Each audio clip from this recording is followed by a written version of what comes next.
Hello everyone and welcome back. In today's video we are going to learn how the speech organs work in English. If you are ready, let's get started. How the speech organs work in English. In all languages we speak with air from the lungs.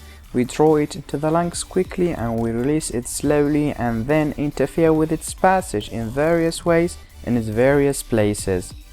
This figure is a diagram showing a side view of the parts of the throat, mouth and nose, which are important to recognize for English. The larynx and the vocal cords.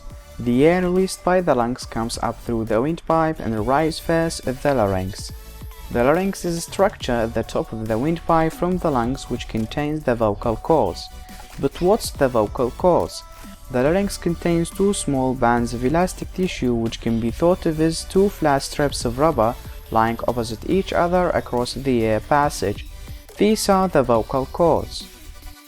The states of the vocal cords.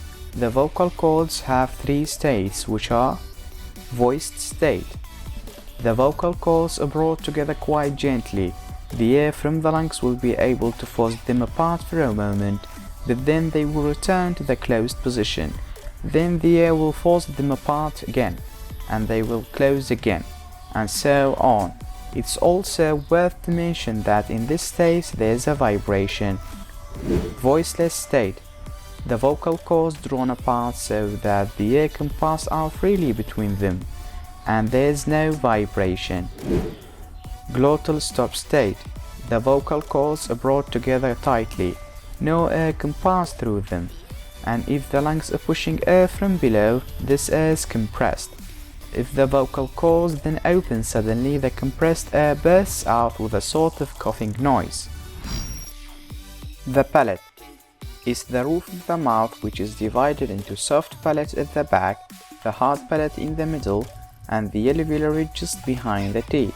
Let's define each one of these three parts separately. Soft palate, also called velum. It's part of the palate which occurs between hard palate and the uvula, which is the end part of the palate. It's important in the articulation of speech sound like k and g, etc. It can be either raised as in the articulation of p, t and s, etc. or lowered as in the articulation of m, n and ng, etc. Hard palate is the highest part of the palate which occurs between the alveolar ridge and the beginning of the soft palate. Alveolar ridge is that part of the gums immediately behind the upper front teeth. The states of the palate. The palate has two states which are lowered. The soft palate allows the air to pass behind itself and up into the nasal cavity and passes out through the nose. For example, the articulation of n sound. Pay attention to the figure and notice how the air passes out through the nose rather than the mouth, which is completely blocked by the soft palate. Raised. The air is forced to go out through the mouth only. For example, the articulation of sh sound. Sh. Again, pay attention to the figure and notice how the air passes out through the mouth rather than the nose, since the soft palate completely blocks the nasal cavity.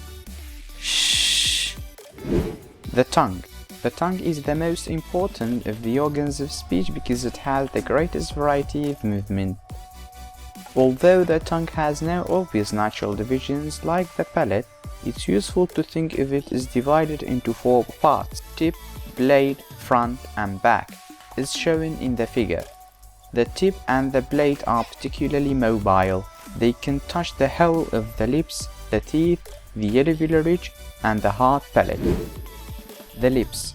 It's obvious that the lips can take up various different positions. They can be brought firmly together so that they completely block the mouth as in the sounds p and b.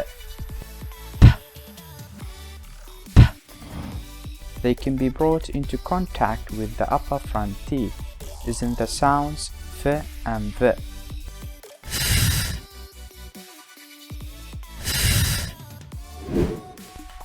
And they can be kept apart either flat as in the vowel sound e, E. All rounded is in the vowel sound oo. Oo.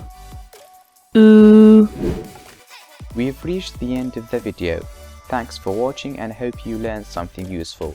Huge thanks for Tools for Clear Speech at Baruch College for providing us the videos of the articulation of speech sounds. We will put the link for their website in the description box below. In the videos which follow, we shall see how the movements of the organs of speech combine together in forming the sounds of English. So stay tuned. Goodbye.